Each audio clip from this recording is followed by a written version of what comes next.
Bismillahirrahmanirrahim. Subhanaka la ilma lana illa ma 'allamtana innaka antal alimul hakim. Allahumma shalli wa sallim ala sayyidina Muhammad wa ala alihi wa sahbihi asma'in nama ba'du.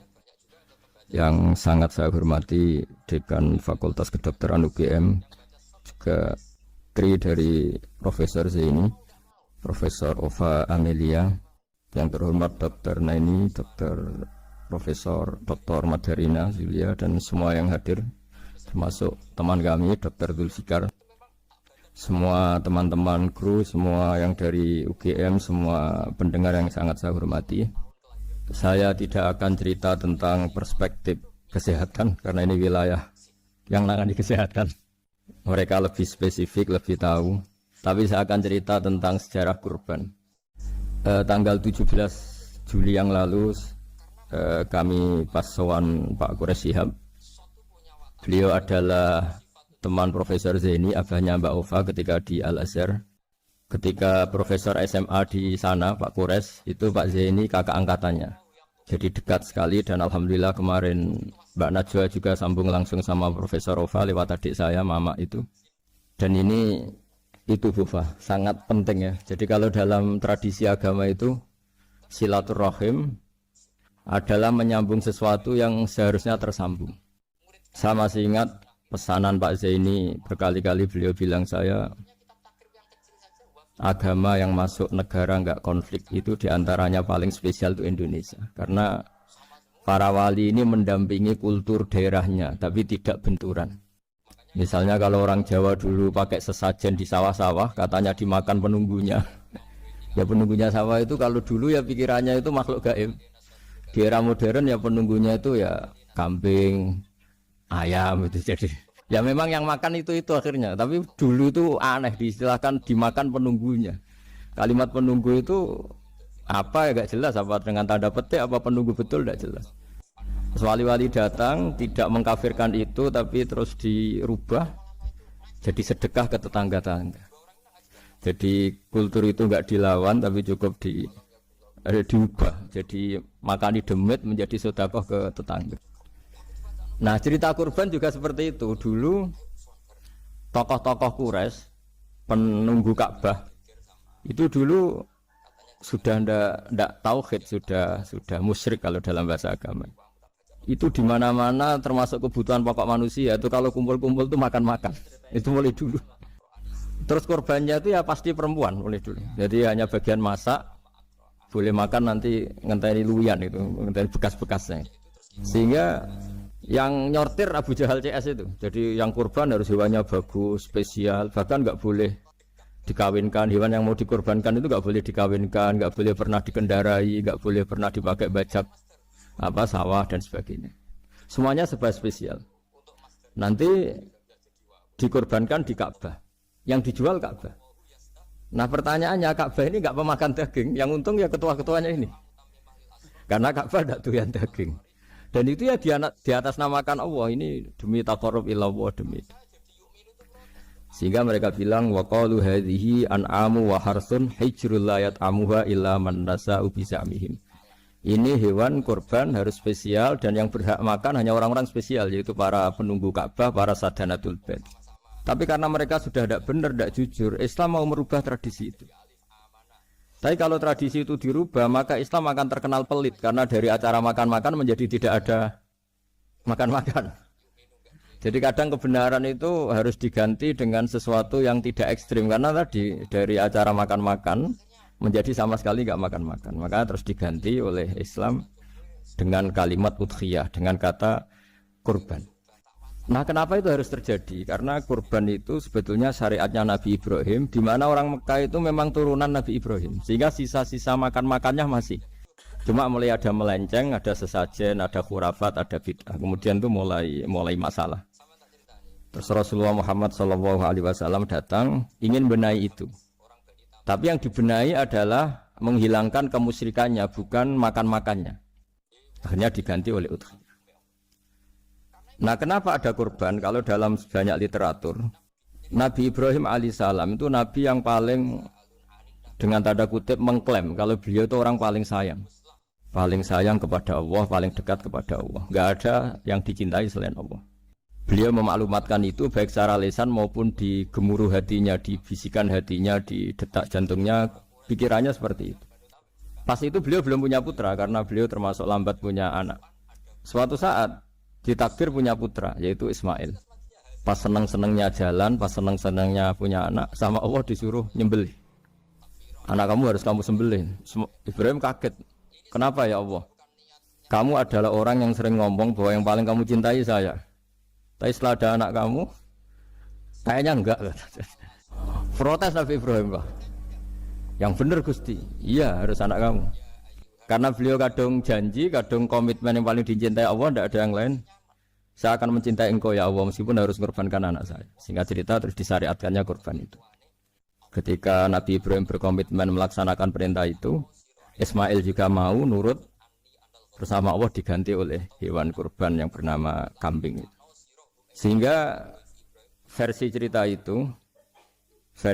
itu bahwa Allah akan maklumi ketika orang mencintai Allah secara serius, bersamaan dengan itu orang juga mencintai anaknya dengan proporsi masing-masing. Itu di khazanah-khazanah yang saya baca. Versi kedua, tapi ini nanti nggak perlu dipertanyakan. Nanti kalau UGM tanya itu versi yang paling baik, yang paling benar gimana? Yang tanya juga bid'ah, yang jawab juga bid'ah nanti. Karena itu wilayah yang kadung terjadi. Jadi kalau dalam ilmu hadis itu, kalau kadung terjadi, buat kamu unggulkan yang mana, tetap saja yang terjadi hanya satu, mau kelewat. Beda dengan istihad solusi. Karena mau terjadi ya kita uji coba. Kalau nggak cocok yang A ya cocok alternatif B, alternatif C. Kalau sudah kelewat, mau gimana? Kalau salah ya salah aja kan. Versi kedua begini. Semoga versi kedua ini yang benar. Kalau ini benar, keren.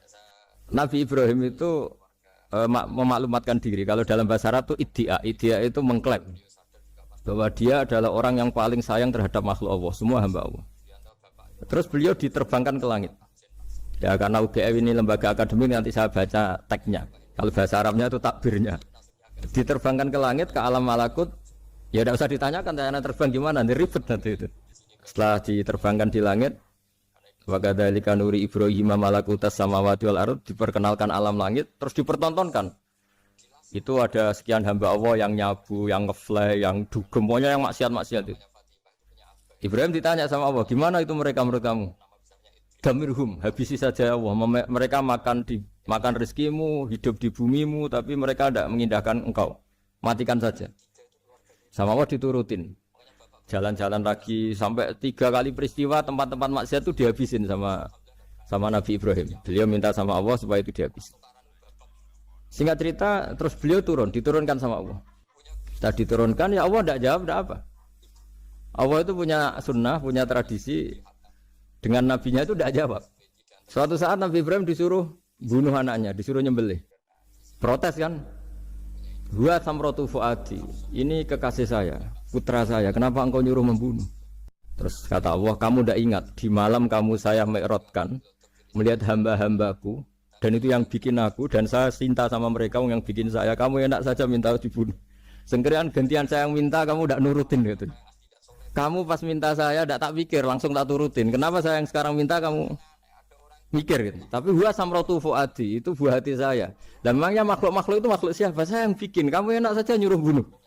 Nah semenjak itu jadi kearifan kita. Makanya Mbak Ova ini kalau guyonan di dunia kiai, kalau ada majikan bentak pembantunya yang salah meletakkan piring atau gelas, pasti cara berpikir mesti pembantunya tidak cantik. Karena kalau salah tok kok dia cantik, itu mesti mikir. Enggak bisa orang bentak orang cantik gitu. Jadi sama, misalnya saya janjian sama Gus Fikar ya. Janjian, Gus datang hari Senin gini-gini, ternyata beliau enggak datang. Kalau saya tidak punya utang, tidak atasan saya pasti marah. Sudah janji kok gini-gini. Saya bisa marah itu sebetulnya sebabnya itu 2. Saya kecewa dan dia tidak punya jasa. Tapi yang diomongkan hanya, wah semua kamu full dia apa? Enggak tepat. Coba kalau ini atasan saya jadi dosen karena beliau misalnya. Saya punya utang beliau. Mbok nyulayani janji apa kan? Nggih mboten napa-napa. Sama. Ada majikan mencintai pembantunya karena sangat cantik. Mana ada mencahno piring. Omahe dirubahno itu enggak apa-apa gitu kan. Sama. Makanya ada guyonan di dunia kiai itu, ada anak perempuan kan nggak lazim ya perempuan pakai GL Pro kalau dulu, mungkin sekarang pakai Ninja, pakai celana jin. Sopo ya, wong luput suwo itu. Siapa itu perempuan kok gitu? Ini ponakane jenengan, Mbah. Astagfirullah, muga-muga pangeran nyepuro. Jadi langsung rubah dari maksudkan menjadi ndak karena keluarga. Nah, jangan-jangan kebencian kita pada maksiat itu oke, kita wajib benci maksiat, tapi tetap ada catatannya. Plus yang maksiat itu tidak orang yang terkait dengan kita. Coba kalau yang maksiat itu orang yang terkait dengan kita, itu anak kita, ponakan kita, mungkin istri kita, paling mintanya ya Allah ampuni, ampuni. Sama-sama maksiat, yang satu minta dihabisin, yang satu kita minta diampuni. Fair gak kita sebagai manusia? Tidak fair. Tidak fair. Nah, iya gak fair ya? Apa ya fair? Mikir. Makanya kalau ada guyonan, ya itu tadi. Ada supir salah dimarahin, pasti supir ini belum pegang rahasia. Tapi kalau sudah pegang kartu, si majikannya punya apalah gitu, simpanan gitu. Wah ini pegang, berani marah gak tuh? Ini dokter kelik juga ada saya. Itu pengalaman sekali. Jadi itu guyonan kiai. Makanya jadi manusia itu gak pernah adil sebenarnya. Makanya Allah pernah mensifati manusia itu bakanal insanu zaluman jahula. Manusia itu sangat zalim dan sangat bodoh. Kalau misalnya jenengan tanya, orang soleh pun itu gimana? Orang soleh asal manusia tidak nabi, itu ya mesti ada zalimnya. Makanya kalau dalam kitab hikam diterangkan, kitab hikam itu kitab yang olah manusia. Itu menyebut begini, manusia itu siapa? Dijawab, manusia itu mangkanat mahasinuhu masawiya. Orang yang ketika baik saja salah, apalagi ketika salah. Kita misalnya punya toko laris itu, doanya mustajab laris, pembelinya banyak, kualitasnya bagus. Pasti ada toko sekeliling yang megap-megap karena orang sekarang ke kamu kan itu. Sama di kampus ya gitu, kalau ada kampus besar yang lain pasti ke masjid terhalangi karirnya di semua. Sehingga orang supaya terus merasa salah. Robbana dzalamna anfusana, meskipun kita sedang benar pun, saya termasuk kiai yang kalau ngelepas haji, mungkin yang haji itu mangkel. Karena saya tidak pernah muji-muji haji, meskipun saya melepas orang haji. Umumnya kiai kalau ada orang haji kan dilepas haji mabrur, tidak ada lain balasan kecuali surga. Saya itu karena pernah kecil, pernah dengerin masyarakat. Itu ngenes ketika si kiai pidato tadi ternyata ngenes. Ngenesnya seakan-akan surga itu hanya milik yang haji. Mana kaya kula sepudi Gus kula ora kelar kaji. Semenjak itu setelah saya jadi kiai ya dendam juga. Akhirnya setelah saya jadi kiai kalau ngaji orang yang haji mabrur balasannya surga, orang yang fakir sabar juga surga, orang yang sering dimarahin istri juga surga. Kata pokoknya surga terus. Sampai yang mau haji itu Gus gimana kok bahas kita kok sama dengan mereka? Ya karena saya ada ulama pesanan kata saya. Jadi artinya gini, ketika Anda muji ibadah haji, jangan kira yang ngenes tidak banyak, yang ngeluh juga banyak, karena mereka ada takdir gak mampu haji. Itu hebatnya Islam. Islam juga datang dengan solusi-solusi, misalnya Jumatan itu hajinya orang miskin, orang yang ingat Allah mulai subuh sampai matahari terbit juga sama dengan umroh. Jadi karena tidak semua orang itu mampu haji.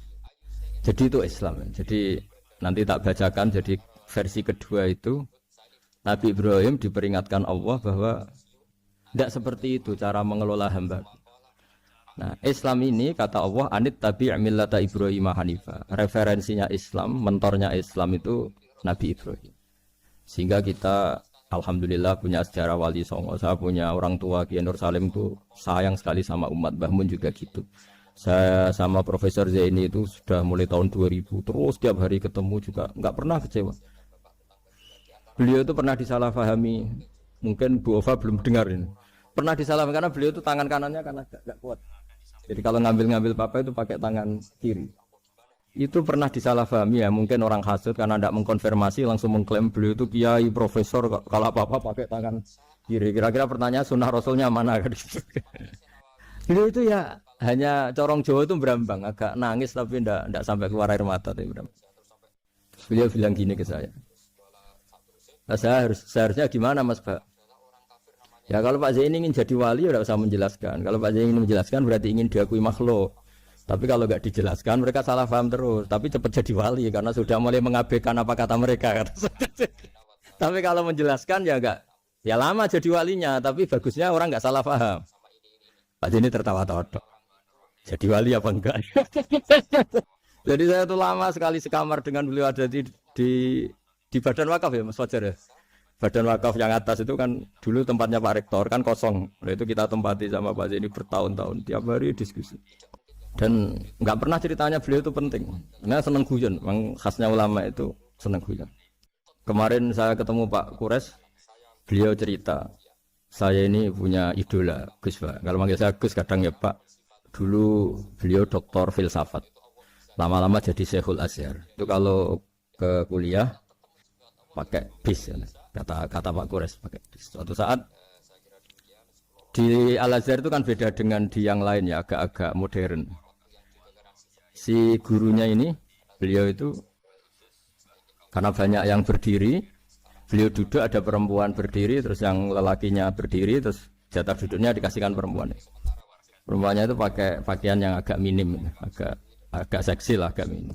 Terus si Syekhul Azhar tadi saat itu belum Syekhul Azhar, punya 2 permen. Ini ceritanya Pak Kures punya 2 permen terus. Yang satu sudah dibuka, yang satu masih bungkusan masih ditawarkan. Silakan Mbak kamu milih yang mana? Milih yang masih itu. Padahal bukanya itu supaya lebih gampang. Ternyata milih yang masih bungkusan. Kenapa Mbak? Ya ini lebih steril karena pakai bungkusan. Oh iya. Itu pelajaran itu. Terus Pak Kures nantang saya. Gus Pak punya enggak cerita tandingan? Wah kalau saya kebalikannya Pak. Di kereta itu ada Cina. Enggak khitan ya. Ketemu sama kiai kampung. Kenapa khitan? Enggak khitan juga sama gini-gini gitu. Terus dikasih pisang. Terus dimakan dikupas dulu. Kok udah langsung aja. Terus kata Pak Kures, nah ternyata sama Pak Zaini sama Pak Kures itu dibalik ke profesorannya. Ceritanya itu ya guyon terus. Karena memang agama ini itu kalau masalah kebenaran itu serius, tapi dibalik kebenaran ini yang perlu dicatat oleh semua yang mencintai agama ini bahwa Allah itu tidak butuh taat kita. Dan Allah tidak akan gagal sebagai Tuhan karena maksiat kita. La tanfa'uhu ta'atuhum wa la tadurruhu maksiatuhum. Allah tidak akan ngefek ketika semua orang taat ya gak ngefek, semua orang maksiat juga gak ngefek. Karena Allah ini zat yang punya eksistensi sejati sehingga hubungan kita dengan Allah itu enggak ngefek ke Allah, tapi ke kita sendiri. Sehingga mereka lebih rileks karena enggak merasa harus mati-matian bela Allah. Allah tetap Al-Qayyum, zat yang bisa berdiri sendiri. Sehingga di kitab-kitab itu ada bab namanya Mizahun Nabi, guyonan-guyonan Nabi. Itu ada babnya sampai di kitab Ihya, di kitab banyak lah gitu. Masyhur itu suatu saat ada orang sepuh sowan ke Nabi karena sudah sepuh. Beliau pamit lah, kira-kira jam segini pamit, ya Rasulullah saya mau pulang karena nanti kemalaman. Karena beliau jalan kaki yang orang sepuh. Kata Nabi, dah tenang saja di sini, nanti pulang kamu udah jalan kaki. La ahmilan naki alab ninakoh, nanti kamu tak naikkan anaknya unta. Pikirannya orang sepuh tadi namanya anak unta itu ya kecil. Wa ma fa'altu bibninakoh, apa yang bisa saya lakukan dengan anak unta? Sudah, tenang saja. Setelah beliau ngaji lama, ya dikasih unta tua itu. Silakan kamu bawa unta saya ini. Ini kan unta tua, ada anak unta. Ya meskipun tua ya anaknya unta kata. Ya tapi cerita saja. Meskipun tua juga anaknya unta. Jadi agama itu rileks. Nabi Ibrahim kembali lagi ya karena syariat Ibrahim. Nabi Ibrahim itu pernah minta supaya nyawanya itu diperpanjang karena umumnya orang itu kan ingin nyawa panjang, ingin umurnya panjang. Beliau yakin penting nyawa panjang, umur panjang. Allah tidak jawab ke apa. Suatu saat ada tamu, orangnya itu sepuh sekali. Nabi Ibrahim karena orang yang sangat menghormati tamu dikasih kurma, anggur. Itu setiap dimakan dikunyah meler lagi keluar. Karena sudah sepuh, nggak ada giginya, dikunyah keluar lagi. Itu jawabnya Nabi Ibrahim, ya Allah, masuk lagi ke kamar, sholat lagi, mengcancel doa panjang umur. Katanya Ibrahim, oh jenengan jawab toh. Gitu. Artinya kalau ingin tua sekali ya nasib kamu kayak itu gitu. Jadi karena beliau tahu itu jawaban terus masuk kamar, oh jawab tuh Gusti jenengan itu. Terus membatalkan doanya. Itu Nabi Ibrahim. Kalau orang sekarang enggak, ndonga ngarani, ya tua ya tetap sehat, tetap wah itu. Itu lebih ribet itu. Iya, jadi karena doa itu kalau nggak diperjelas itu ya repot. Ini cerita ya cerita. Supaya kita berislam itu ceria. Saya Mbah Mun itu meskipun kiai top, senengannya dia guyon bapak saya. Tapi guyon itu ada yang wajib. Saya dulu itu janggal. Ini cerita ya mungkin kalau di kampus-kampus umum agak asing, tapi ini cerita. Nuduh zina itu dosanya besar sekali. Saya ulang lagi, nuduh orang lain zina itu dosanya besar sekali. Disebut bab qadzaf. Saya pernah menjumpai 3 kiai besar Bu Ofa, 3 kiai besar. Dia top semua. Di majelis itu ada gosip bahwa si A itu punya selingkuhan sama Sri misalnya atau dengan siapa lah dengan perempuan. Itu kalau di Arab itu senengannya pakai Salma, Laila Majnun Salma. Kalau di Jawa itu kasihan korbannya itu. Tapi itu contoh saja. Itu si Kiai 3 tadi gak ngefek, malah tanya gini, loh apa perempuannya cantik? Wah cantik sekali Mbah. Cantiknya sampai kayak apa? Malah bicara cantiknya perempuan. Saya itu ya pertama iskal. Ini Kiai kok bakas orang apa? Cantik. Orang ayu ya. Setelah majelis itu bubar, yang penggosip tadi ya yang gosip ini gak kiai, yang pembisiknya ada kiai, yang gosip ini gak kiai. Cuma kiai 3 ini posisi mendengar. Tapi malah tanya cantiknya tadi. Singkat cerita setelah orang itu pulang bilang gini, Gus. Itu kalau saya bilang iya dengan gosip itu, saya ikut qadzaf, saya ikut menuduh orang lain zina. Itu dosa besar. Selain itu saya kiai, kalau saya bilang iya dianggap membenarkan. Maka untuk mengalihkan nggak bicara nuduh, jadi guyon tadi. Jadi guyonnya itu, karena kalau dia tadi bilang iya, artinya mengiyakan. Dan itu artinya qadzaf, punya dosa besar karena nuduh orang lain zina. Diperparah dia kayak besar, kan orang menjadi percaya karena yang ngomong bukan penggosip lagi, tapi maka dialihkan tadi. Loh, ayo nucung. Gitu. Sampai segitunya kearifan-kearifan. Sehingga dulu ketika Maiz itu seorang sahabat yang pernah salah besar. Itu Nabi ketika beliau ada gosip salah gitu ya, Nabi masih jangan-jangan kamu hanya mimpi, Cung. Jangan-jangan kamu hanya megang, tapi tidak sampai zina. Sampai terakhir Nabi tanya, Afi aplikasi, jangan-jangan otak kamu sudah agak error. Saking tidak inginnya Nabi mempercayai hal-hal seperti itu. Nah problem kita di zaman sekarang justru kadang nyari-nyari supaya tahu buktinya. Yang dulu para orang soleh menghindari bukti itu supaya enggak suudzon. Sekarang orang mencari-cari bukti. Padahal itu dilarang, wala tajassasu, orang enggak boleh mencari-cari kesalahan orang lain. Nah itu kearifan-kearifan yang saya dapatkan dari Bapak, dari Mbah Mun, dari Pak Zaini, dari Pak Gures. Mereka orang-orang yang luar biasa menghindari ngomong penting. Sekarang itu orang banyak yang sering ngomong penting. Sebenarnya itu malah salah. Karena kalau ngomong penting itu vonis terhadap orang lain. Dan kalau kamu rileks, tidak. Nabi dulu tuh rileks sekali. Ketika beliau ngaji gini, terus ada pemuda lewat bawa cangkul mengabaikan pengajian Rasulullah. Banyak sahabat bilang, celaka orang itu ada Nabi ngaji kok tidak ikut. Jawabannya Nabi unik. Jangan-jangan dia punya keluarga yang harus kerja. Dan kalau harus kerja untuk nafkah keluarganya itu juga ibadah. Itu ya sunnah saya. Jadi Nabi rileks saja, tidak tersinggung, tidak.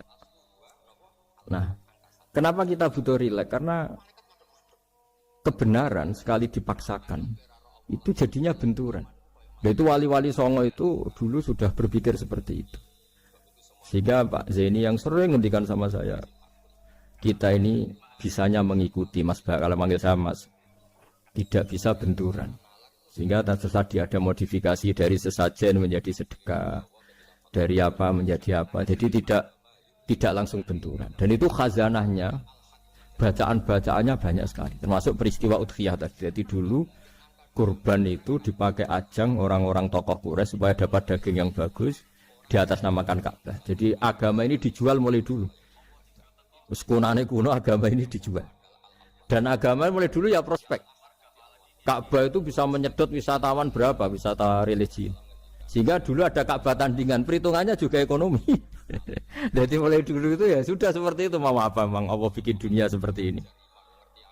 Jadi mulai dulu agama itu ya, sampai orang Yahudi gak mau iman sama Nabi ya, pikirannya sederhana, kalau saya tokoh banyak yang sowan, banyak yang ngasih-ngasih.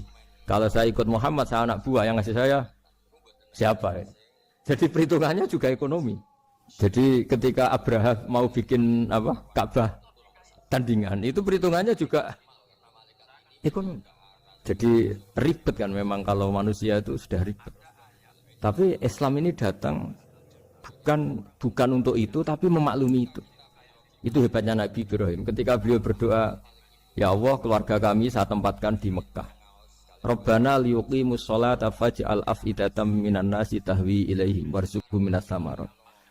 Cuma menurut Islam dibalik, ya Allah, kita ini ingin anak-anak kami ini bersujud kepada Engkau, ingin anak-anak kami ini melakukan sholat. Tapi mereka ini manusia yang untuk ketahanan hidupnya butuh makan, butuh rizki, butuh ekonomi. Maka tolong ekonominya dijaga ya. Jadi dibalik, demi sholat menjaga ekonomi. Jangan dengan demi ekonomi meninggalkan sholat. Jadi dibalik, jadi demi sholat menjaga ekonomi. Juga termasuk menjaga politik. Andaikan tidak ada orang Islam yang cakap politik, terutama yang soleh-soleh. Kemudian negara bikin aturan ala mereka. Sholat dianggap larangan, pengajian dengan larangan, juga repot. Makanya mulai dulu kiai-kiai itu ya politik, karena nggak ingin negara ini diatur oleh orang yang anti sholat, anti agama. Karena kalau negara terserah yang sedang jabat, kemudian yang jabat tidak soleh, bisa nganggap maksiat-maksiat tidak ilegal, yang pengajian justru ilegal. Nah, di sini kenapa banyak orang-orang soleh dulu ya rata-rata ya berpolitik mulai sebelum kemerdekaan sampai setelah kemerdekaan. Jadi itu ada filosofinya. Nah, bahwa ada oknum-oknum yang tidak seperti itu ya monggo, itu oknum. Tapi sebetulnya awal-awalnya kenapa banyak orang soleh yang politik, karena nggak ingin negara ini dipimpin oleh orang-orang yang anti agama, anti kebaikan. Sehingga berkahnya apa? Berkahnya negara ini berkonstitusi secara Islami. Meskipun tidak negara Islam, tapi tadi hak asasi manusia terjaga, hak belajar, hak beragama, hak ibadah. Coba bayangkan kalau kita jadi korut, Korea Utara kan pusing. Jadi, nah itu uniknya. Lagi-lagi ini cerita uniknya. Itu mulai dulu itu tidak ada benturan. Ketika ada Masumi, ada Partai NU, ada macam-macam. Muhammadiyah datang di Jogja itu Mbah Ahmad Dahlan itu teman dekatnya Mbah Hasyim. Saya tahu banyak tentang, namanya dulu Darwis. Itu dulu ngajinya sama pernah buyut-buyut Qiyami di sini. Dulu ngaji Mbah Soleh Darat, Mbah Ahmad Dahlan sama siapa itu Mbah Hasyim. Ketika di Mekah yang Mbah Ahmad Dahlan ngaji Syekh Khotib Minangkabau itu ya sama Mbah Hasyim. Nah kebetulan Mbah Ahmad Dahlan hidup di Jogja yang zaman itu sudah khurafatnya kayak apa, karena ada sistem agama yang sangat, menurut beliau sangat jauh dari Islam yang murni. Terus beliau revolusinya seperti itu. Yang Mbah Hasyim nempat di Jombang. Nah itu kan murni ilmu sosial, murni muqtadul hal. Terus beliau punya metode yang berbeda, tapi nggak masalah, mulai dulu nggak masalah. Kemudian jadi kalau yang kadang-kadang memasalahkan tuh ya memang yang nggak tahu masalah. Sebenarnya dulu itu ya biasa aja, karena ya itu urusan metode, urusan. Saya teruskan masalah udhiyah. Jadi yang diceritakan Nabi Ibrahim tadi, bahwa benci seseorang kita atasnamakan maksiat itu tidak segampang itu. Karena jangan-jangan kebetulan yang maksiat itu keluarga kita. Apakah kita punya kebencian yang sama saat yang maksiat itu keluarga kita, atasan kita, teman kita? Ya kayak tadi. Kalau saya corong Jawa dibelenjani janji, ada orang janji sama saya nggak tepat waktu, saya bisa marah, itu pasti sebabnya jelas. Itu bawaan saya nggak berjasa sama saya. Kalau kata dokter Gelik nggak cantik ya. Tapi kalau itu orang yang misalnya rektornya bilang, maaf ya saya tidak bisa datang hari ini, tidak apa-apa. Pasti manut itu. Atau yang nyelayan janji kiai itu, so nggak ngurus teko itu. Ini betul apa-apa. Gayanya aja kita marah karena full waktu apa, ingkar jen. Sama. Intinya Nabi Ibrahim itu, coba kalau yang maksiat itu anak kamu berharap saya ngasih tobat kan? Bukan langsung tak habisin kan? Intinya Allah ingin bilang ke Nabi Ibrahim, andai kan yang maksiat itu anak kamu, ingin saya menghabisi apa tak kasih tobat? Ya kasih tobat ya. Ya seperti itu saya yang bikin. Maka di Al Azhar sana, kalau cerita orang-orang alim itu masyhur, ada tempat maksiat mau dihabisin sama orang-orang yang sangat keras. Ketemu Syekh Mutawalli Sa'rawi, ditanya, andaikan mereka mati saat maksiat, itu mereka ke surga apa ke neraka? Ya ke neraka. Terus ditanya sama Syekh Mutawalli, kalau mereka ke neraka, akan adzalika muradan Nabi? Apa seperti itu yang digandaki Nabi? Umatnya mati terus masuk neraka karena belum tobat. Tidak. Nabi inginnya mereka tobat dulu. Ya sudah, jangan dihabisin. Kamu berproses ikut mentobatkan mereka. Kebetulan ini mau mendengar. Jadi kita lunak, kita baik itu ya semuanya ingin la'allahum yarji'un, semoga mereka kembali, mereka tobat. Bukan lunak dengan arti mengakui maksiat itu satu kebaikan, itu yang bahaya. Kalau lunak sampai mengakui itu maksiat itu kebaikan, itu bahaya. Tapi kita lunak karena kita ingin berproses untuk bertobat. Karena tadi kalau kita punya nurani itu mesti, andai kan yang maksiat itu anak kita atau teman dekat kita atau orang yang berjasa sama kita, apa kita bisa tegas? Kira-kira gimana? Bisa kamu tegas sama kandung? Berat. Ditantang minggat saja pusing gitu. Ya makanya terus ini saya baca teks aslinya ya supaya mungkin sebagian yang punya kitabnya atau memang punya tradisi akademik supaya mendengar ini. Saya baca ini versi yang kedua ini di kitab Hikam. Kitab Hikam juga termasuk kitab pegangan para kiai, halaman 4 juz 2. Diredaksikan gini. Waqat adzaballahu ta'ala, ini masih tentang kurban. Waqat adzaballahu ta'ala khalilahu Ibrahim fi ba'di mawatinihi al-azimah. Jadi Allah kalau dalam bahasa Arab memberi teguran itu namanya takdib. Makanya kalau orang nakal itu, kalau orang Jawa bilang kurang ajar. Sebenarnya ajar itu kan tahun ajaran baru. Ajar itu kan barang baik. Ya kan disebut tahun ajaran baru.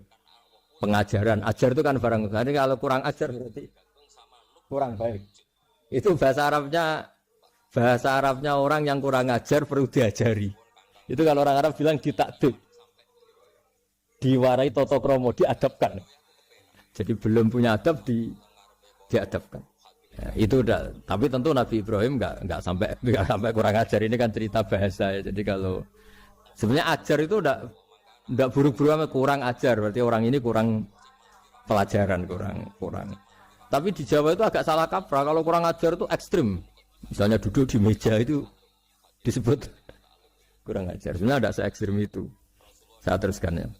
Terus wa 'allamahu kaifa yatakhallaqu bihadzal khuluqil karim inda tilaihi alal asrar. Terus kan anak Ibrahim annahu arhamul khalqi qol farafa'ahu wa ta'ala hatta asyrafa ala ahlil ardi. Nabi Ibrahim diterbangkan ke langit sehingga melihat di bumi yang maksiat-maksiat itu. Faqala ya rabbi damirhum, habisi saja. Terus faqala wa ana arhamu bi ibadi minka ya Ibrahim ihbit fala allahum yatubun wa yarjiun. Jadi setelah permintaannya semua dikabulkan, dihabisin sama Allah. Terakhir, cobalah kamu sekali-kali dakwah ke mereka. Kamu belum pernah dakwah, kok tahu-tahu minta mereka dihabisin. Coba kamu dakwah, jangan-jangan mereka mau kembali. Nah terus, sebagian cerita itu terus diteruskan. Ketika suatu saat Ibrahim akhirnya diminta menyembelih putranya. Inni arafil manami anni asfahu kafang dzurmata taro. Falamma tashammara lidzalik wa akhadha sikin biyadi qala Allahumma hadza waladi wa thamratu fuadi wa ahabbun nasi ilayya. Ya Allah, ini buah hatiku, ini orang paling saya cintai. Kenapa engkau menyuruh ini supaya saya bunuh?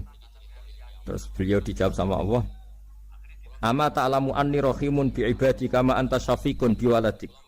Fa idza sa'altani ihlaka 'abdi as'aluka dzabha waladik wahidan bi wahidin. Jadi kalau dulu kamu minta supaya hamba saya tak habisin karena maksiat, sekarang saya juga minta kamu menghabisi anak kamu. Tapi ini kan anak saya, sama itu hamba saya yang bikin juga saya. Nah semenjak itu Ibrahim dianggap sebagai bapak kasih sayang. Karena semenjak itu terus beliau orang yang paling sayang. Sampai ada 3 nabi yang menjadi metodenya Rasulullah SAW sebagai mentornya. Kalau Nabi Nuh melihat kemaksiatan langsung bilang, Rabbi la tadzar alal ardi minal kafirina dajjaro, habisi semua ya. Tapi kalau Nabi Ibrahim apa? Faman tabi'ani fa innahu minni wa man asani fa innaka ghafurur rahim. Orang yang ikut saya ya karuan kelompok saya, dan yang belum ikut semoga engkau mengampuni. Tentu lewat proses dakwah, lewat proses Wali Songo, kembali ke Wali Songo dan para guru-guru kita. Itu seperti itu semua. Jadilah Islam yang di Indonesia, Islam rahmatan lil alamin itu konstruksinya ya dari ilmu-ilmu seperti itu. Bacaannya seperti itu. Karena ternyata kita tegas tadi ujung-ujungnya karena itu tidak cantik, tidak atasan kita, tidak berjasa sama kita. Kamu kalau ada supir telat, supir kok telat datang kantor gitu, pasti supir itu belum pegang rahasia. Nah pegang rahasia tak jamin aman itu meskipun telat. Karena lebih ngeri pasti. Artinya manusia itu kayak apa ngeklaimnya tegas, disiplin, objektif. Kira-kira iya apa enggak? Enggak lah kayaknya ya. Ya pasti tadi. Nah itu yang makanya bapak saya kalau guyon sama saya itu kalau umumnya orang itu kalau di dunia kiai muji istiqomah. Istiqomah itu konsisten jadi imam masjid, konsisten jadi guru, jadi kalau bapak itu sering guyon ke saya. Iku istiqomah apa mau digenti wong liya katanya.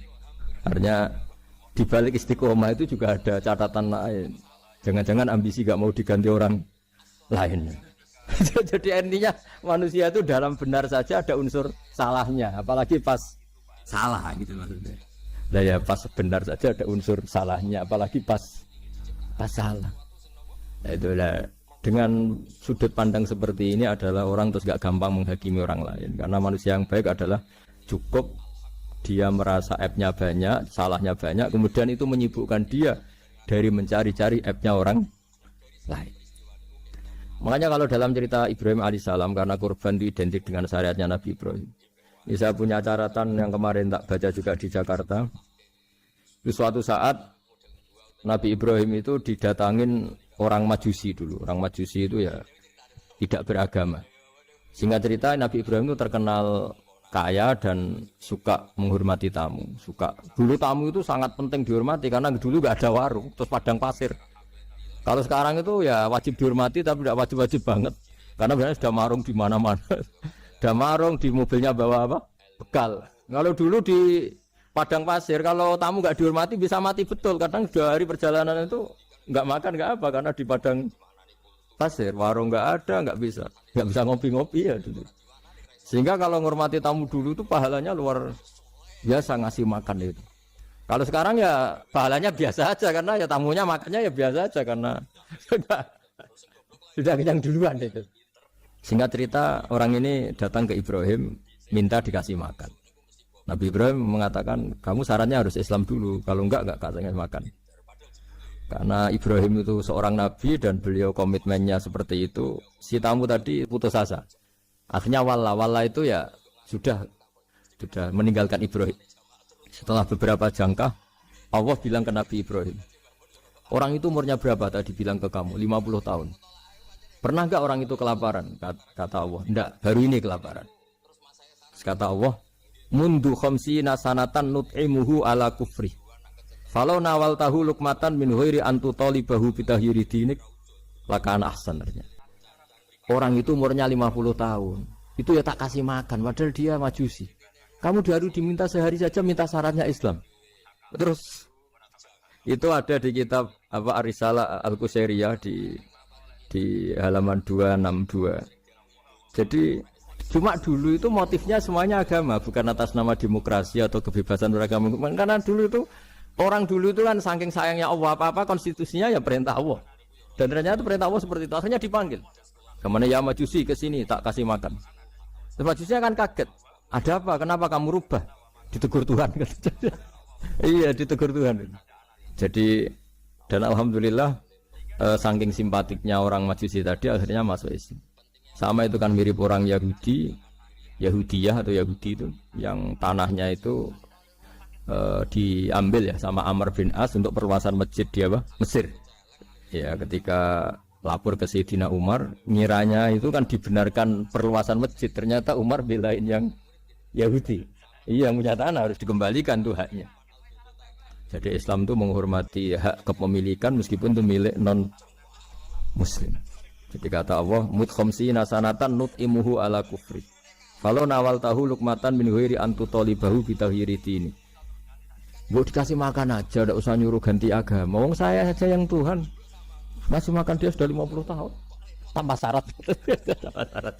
Ya jadi ini cerita ya Bu Ufa. Jadi kita mungkin kenangan saya dengan Bapak, Bu Ufa dengan Profesor ini kebetulan teman dekat sekali sama saya dan hampir tiap hari saya ketemu minimal 3 jam bertahun-tahun. Sampai kalau kehabisan cerita akhirnya cerita keluarganya karena kesuwan belajar karena akhirnya cerita keluarga. Maksud saya tadi ini saya cerita ini barang baik ketika beliau pernah ditahan karena aktivis dulu. Itu pas mau lahirnya Bu Aufa, terus beliau berdoa mati-matian, delalah dibebaskan. Beliau sempat nunggu kelahirannya Bu Aufa ini, terus dinamai Aufa Amalia. Itu kalau dalam bahasa Arab itu Aufa itu Allah memenuhi apa yang saya angen-angen. Jadi itu ceritanya itu gitu.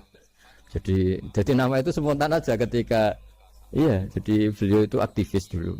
Bukan di penjara karena korupsi atau kriminal, bukan karena aktivis. Karena kalau model sekarang Bu, kalau nggak dijelaskan detail ditahan karena aktivis. Nanti dikira ditahan karena yang lain. Ribet kan?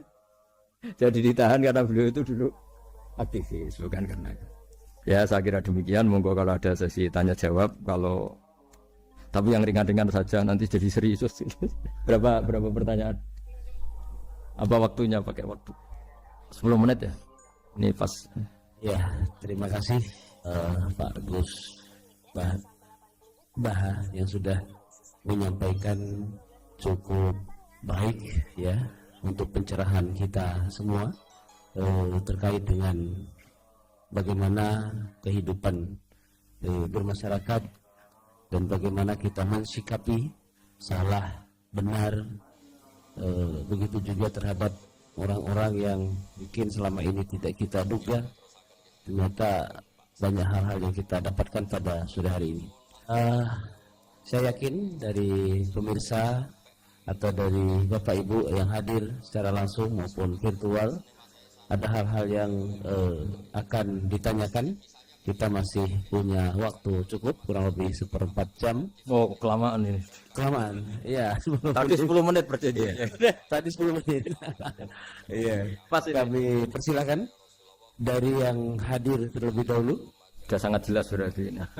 Sudah pinter semua. Ya, ini ada pertanyaan. Yang pertama katanya, Assalamualaikum warahmatullahi wabarakatuh. Pak Gus Baha, dalam ingin bertanya dan ingin tahu bagaimana supaya kita bisa selalu berpikir nubuwah di setiap peristiwa yang menimpa kita di kehidupan sehari. Semoga.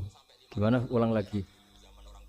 Dalam ingin bertanya dan ingin tahu bagaimana supaya kita bisa selalu berpikir nubuwah di setiap peristiwa yang menimpa kita di kehidupan sehari-hari.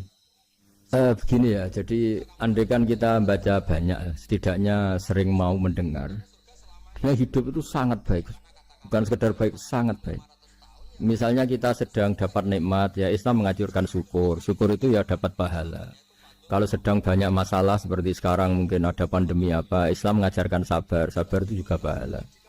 Nanti kalau kita masih hidup, yang rumat anak bojo ya ibadah. Nanti kalau mati karena penyakit mat'un atau ta'un juga syahid. Jadi Islam melihat hidup itu rileks, karena ya memang rileks. Ketika ada orang miskin susah makan enak, itu kata ulama idamuhu alju. Kalau kamu ingin makan enak, kata si miskin ya ingin, gampang makan enak itu. Kamu sangat lapar, nanti semuanya juga enak. Jadi, itu nubuah. Jadi Nabi itu resepnya gampang. Coba kalau sampean puasa melihat tempe itu sudah tertarik sekali. Tapi kalau kamu sudah habis makan, melihat sate kurang enak, ini kurang enak, karena saking memang sudah semuanya nafsu kan. Dia sudah puasa, semuanya enak. Jadi kalau ingin nubuah, misalnya kita miskin itu ada fadilahnya orang miskin, keutamaan orang miskin. Itu malaikat ngauditnya bingung, karena mau diaudit apanya nggak punya apa-apa kan. Jadi artinya barokahnya miskin, kita hisabnya juga ringan, mau diaudit apanya nggak punya apa. Iya kan? Nah, yang orang kaya, barokahnya kaya bisa amal, bisa ikut bantu masjid, bantu madrasah, bantu kebaikan. Nah, itu berpikir nubuah. Terus kedua, terbiasakan yang agak unik, ini mungkin wilayah medis. Yang agak unik dalam Islam itu mimpi itu Bu Fayo, mimpi. Itu sama kenyataan itu tinggi mimpi derajatnya. Andai kan orang masih zaman orisinil, mimpi sama hidup nyata itu hebat mimpi.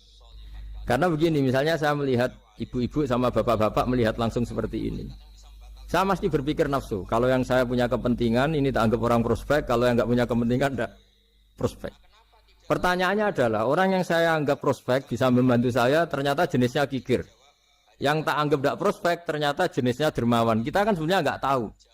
Lalu pertanyaannya, pandangan kita terhadap orang lain itu berdasar fakta apa berdasar harapan? Berdasar harapan. Tapi kita ngeklaim seakan-akan itu fakta. Nah, beda dengan mimpi. Asal tidurnya bener loh ya, tidak mau makan bubuk banyak terus ngorok tidur itu.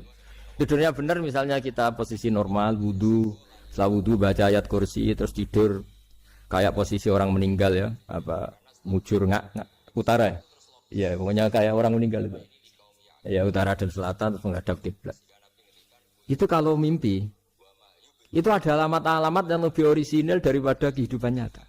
Ini contoh agama. Nah, artinya gini, makanya Nabi pernah ngendikan mimpi itu bagian dari 46 dari bagian kenabian. Itu jumlahnya 46%. Tapi ya tidur yang seperti tadi. Artinya gini, sarana kita bisa mendeteksi alam gaib, kalau boleh dibahasakan alam gaib, itu sebenarnya orang Islam itu masih punya sarana satu, yaitu mimpi. Karena dengan mimpi ini semua organ kita, semua sistem kita itu kayak off. Setidaknya sistem keinginan kita. Yang ada adalah pemberian gitu, cara berpikir agama lah ya.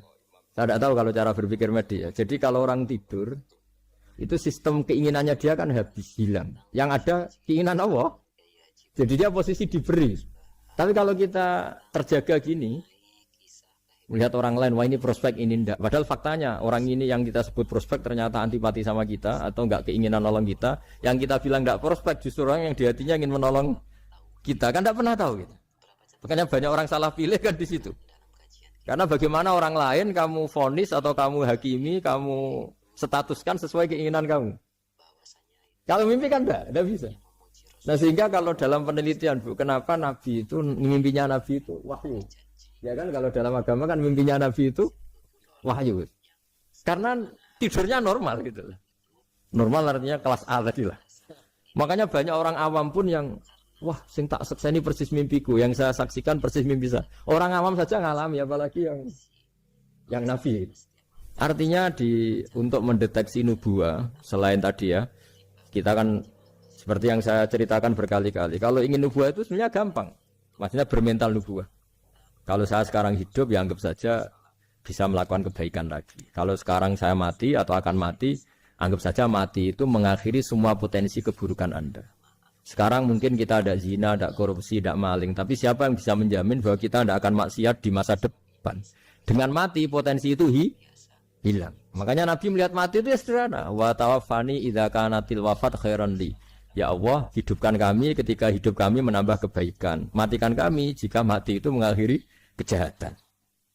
Jadi Allah maj'alil hayata ziyadatan li fi kulli khairin wal mauta rohatan li min kulli syarrin. Ya Allah, ketika saya hidup, dianggap saja ini potensi menambah kebaikan. Kalau saya mati, dianggap mawon mengakhiri semua kejahatan. Sehingga ya mati itu pasti baik. Makanya kalau ada koruptor, ada preman mati, kalau kiai-kiai saya baik ya, sampai orang-orang tidak ikhlas. Baik di mana orang penjahat gini? Padahal kiainya di hatinya, ya baik sekarang tidak penjahat lagi, sudah mati. Nah itu ada ilmunya sebetulnya, karena kematian itu punya sisi positif. Orang tidak bisa jahat lagi. Ya saya kira dulu. Oke, ini ada pertanyaan berikutnya, Mas Ara. Ketika kita menyembelih sapi atau kurban yang kita kurbankan, kalau dilihat tampilan itu sehat ya, namun ketika disembelih itu ada beberapa bagian, misalnya hati, limpa itu terversi cacing. Apakah yang sebagian terversi ini membatalkan syarat kita kurban? Setelah itu apakah kita akan mengganti hewan atau bagaimana? Makasih. Kalau Islam ya, Islam kan istilahnya masyhur itu ya dalam pegangan ilmu usul fikih. Nahnu nahkumu bidzahir, kita ini hanya berpegangan yang kita lihat. Jadi kalau secara medis, secara apa sudah diperiksa oleh dokter-dokter hewan dinyatakan sehat, ya itu sah. Bahwa faktanya nanti ada limpa atau hati yang terinfeksi, ya itu nggak usah dimakan tentu. Tapi korbannya tetap sah.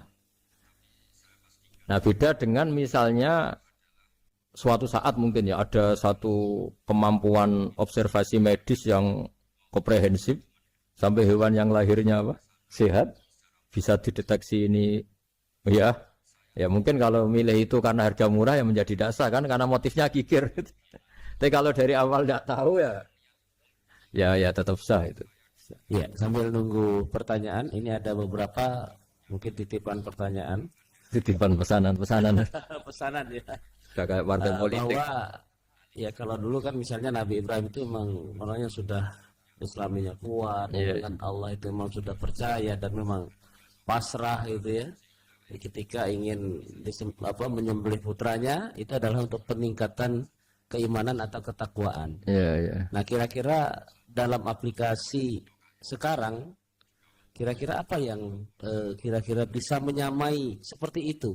Kita misalnya sebagai orang kesehatan, sebagai pendidik, mungkin sebagai karyawan, kira-kira apa yang menyamai keimanan atau ketakwaan seperti itu, Pak Wan?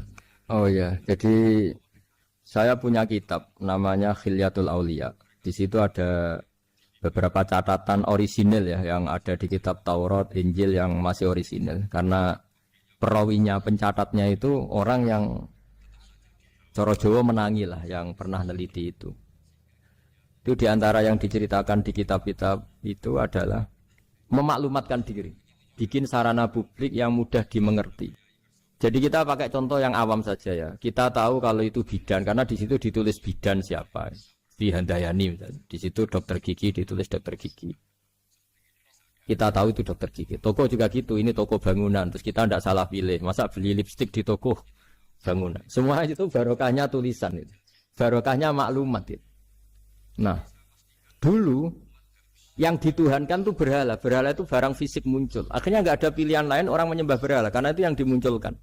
Sehingga agama ini syaratnya harus muncul. Yuzhirahu ala dini kulli. Agama ini harus muncul. Duhur itu maknanya muncul. Makanya dikatakan waktu sholat duhur karena di mana waktunya sangat apa? Jelas. Karena maknanya duhur itu muncul.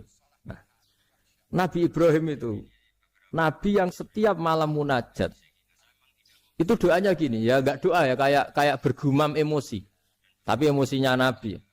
Ya Allah, dunia ini tidak fair. Engkau zat yang begitu penting. Engkau Tuhan yang mengatur alam raya ini. Kemudian orang tidak mengenali engkau. Coba betapa buruknya bangsa Indonesia kalau nggak tahu kalau presiden itu Pak Jokowi misalnya. Atau orang UGM nggak tahu rektornya itu Pak Manut misalnya. Dekannya Bu Ova di kedokteran. Itu kan lucu. Atau anak kamu nggak tahu kalau kamu orang tuanya. Itu kan mangkel betul itu. Tahu aja enggak. Nah, Ibrahim itu tiap malam gitu. Dunia ini tidak fair. Engkau Tuhan yang begitu penting menciptakan langit bumi. Kemudian manusia itu tidak mengenali engkau. Bahkan menyembah selain engkau. Wah itu. Nah supaya Allah diketahui gimana. Terus ada simbol-simbol itu. Ada masjid, ada pengajian, ada macam-macam. Nah ilmu sosial juga gitu. Mungkin ya banyak lah orang yang tanpa korban pun sedekah daging sama tetangga. Atau ngasih uang sama temannya untuk nyate. Tapi ini nggak bisa dimaklumatkan. Yang bisa dimaklumatkan adalah pas udhiyah, pas korban. Jadi intinya gini, kebenaran itu menjadi baik. Itu kalau dimaklumatkan terus orang lain mudah mengakses. Nah itu termasuk syariat besarnya Nabi Ibrahim. Makanya disebut sya'irullah, sesuatu yang terkenal sekali. Jadi syiar itu pengajian supaya apa? Syiar itu harus terkenal. Nah barokahnya terkenal itu menjadi tahu. Misalnya ini masjid diketahui. Masa kan nyuwun sewu misalnya niklab saja ada namanya, masjid nggak ada. Nggak ada misalnya menaranya. Orang mau ke maksiat gampang mencari, mau ke masjid enggak. Makanya Mbah Mun guru saya itu termasuk unik, berfatwa masjid itu wajib ada menaranya. Dulu saya iskal wajibnya di mana. Tapi setelah saya pikir-pikir memang menara itu penting karena tadi mau tempat maksiat aja gampang, masa ke masjid susah. Terus tulisan kamar mandi juga penting karena dengan itu tamu nggak mikir kan. Nah kalau nggak ada tulisannya yang cowok ke wanita, yang wanita ke cowok kan jadi ribet. Nah, di antara syariat Nabi Ibrahim yang mendekatkan ke Allah apa? Memaklumatkan. Ya, memaklumatkan bahwa Allah adalah Tuhan dengan berbagai cara. Mulai pelatihan, mulai macam-macam. Ya sama lah orang Indonesia kok gak tahu kalau ideologinya Pancasila itu yang mangkel betul itu. Saking gak disosialisasi misalnya atau gak dimaklumatkan. Jadi awalu hadzal-din itu at-tahaddi atau wal-i'lam. Pertama Nabi jadi Nabi dari Gua Hira, itu ya langsung naik ke Gunung Sofa. Memaklumatkan diri kalau beliau Nabi yang mengajarkan tauhid. Jadi makanya saya ini ya umumnya orang kiai lah, saya Pak Zeni semuanya. Itu sebenarnya inginnya juga karena apa? Karena tidak tahu kan. Makanya pertama kali ibadah sama Allah itu apa? Ma'rifatullah. Coba pertama ibadah itu apa? Ma'rifatullah kan, mengenali bahwa Allah itu Tuhan. Jadi itu yang paling penting. Kalau tidak tahu. Misalnya di pondok saya ini terus dianggap Pak badhe metu sinten lho aku kiai deh cerita kan ngenyak uang Jadi makanya Nabi Ibrahim itu mangkelnya kayak apa? Wong dunia ini milik Allah, kemudian orang-orang ini nggak tahu Allah itu siapa. Taunya makhluk kayak berhala, kayak apa yang malah dianggap Tuhan. Nah ya itu jadi kalau ingin dekat Allah dalam konteks modern ya maklumatkanlah kebenaran ini. Sampai kebenaran ini mudah diakses, mudah dipelajari, mudah dipahami karena tadi dimaklumi. Ya saya kira demikian. Oh ini sudah. Oke, terima kasih. Masih ada? Oh ya, ini ada lagi. Akhir ya. Masih 1, 2, 3, 4. Wah kalau gitu. Banyak ini ternyata. Ya, yang berikutnya dari Umi Zakiyah Malang. Assalamualaikum. Pak Gus Baha, berkaitan dengan langkah-langkah ibadah haji tentang apa yang dilakukan oleh Nabi Ibrahim, yaitu wukuf. Ya? Apakah betul saat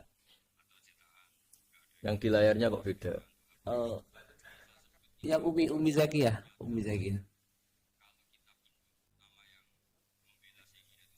Next.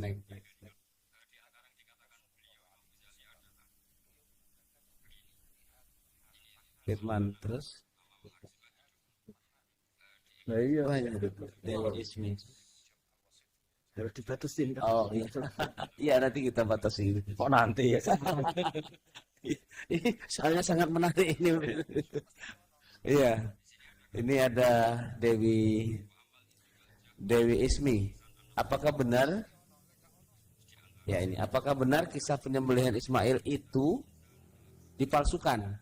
Wah itu jawabnya gampang, nggak benar. Apa hubungan kurban dengan Idul Adha yang secara harfiah artinya perayaan atau merayakan waktu duha? Nah, monggo. Kalau cerita penyembelihan Ismail itu jelas benar ya karena ada di Al-Quran. Jadi yang jadi perdebatan mufassir itu apakah benar-benar Ibrahim itu sampai menyembelih? Maksudnya sampai meletakkan pisau di leher. Apa setelah berkomitmen mau menyembelih sudah dibatalkan Allah karena Allah menghormati apa? Komitmennya jadi. Nah, tapi hampir semua ulama berpendapat memang ya sempat benar-benar sampai fisik Ibrahim meletakkan apa? Pisau di lehernya, kemudian lam yu'assir syai'an misalnya tidak membekas sama sekali terus diganti itu. Jadi cerita itu populer sekali. Tapi yang penting adalah tadi cerita saya bahwa itu karena Ibrahim pernah mengklaim beliau cinta Allah itu enggak tertandingi oleh makhluk apapun. Terus diuji ketika punya anak mencintai anaknya. Terus diuji dengan cara kalau kamu betul hanya mencintai saya, ya anak kamu sembelih itu. Ternyata mau juga, berarti betul gitu. Tapi setelah betul ya sudah tetap normal lah tetap. Tapi tidak usah dipraktekkan nanti kalau. Terus kalau masalah udhiyah itu bukan kaitannya dilakukan waktu duha, memang duha yudhi tadkhiyatan itu artinya ya menyembelih yang memang kebetulan waktunya setelah sholat. Nah, waktu sholat itu kemudian bisa dibahasa Arabkan waktu duha. Jadi ya memang saling terkait. Kalau bahasa Arab itu memang semuanya begitu. Jadi kalau orang yang perilakunya baik itu disebut Muhammad, orang yang terpuji. Sehingga Nabi Muhammad punya nama lain namanya Ahmadu, saya memuji Allah.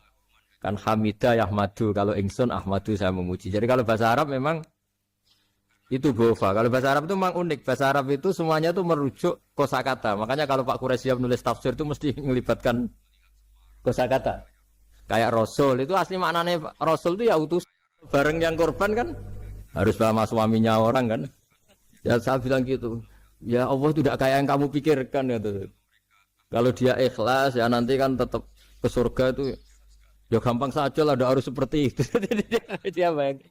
Yang jelas memang kaedahnya gitu ya. Kalau satu sapi cukup untuk 7 orang. 7 orang itu bisa keluarga, bisa orang yang kita amali ya. Karena memang Islam mulai dulu itu membolehkan orang amal untuk orang lain. Jadi dulu ada orang, ya Rasulullah, orang tua saya ini sudah sepuh. Beliau sangat ingin haji, tapi kalau haji nggak bisa karena sudah tidak bisa berkendara unta.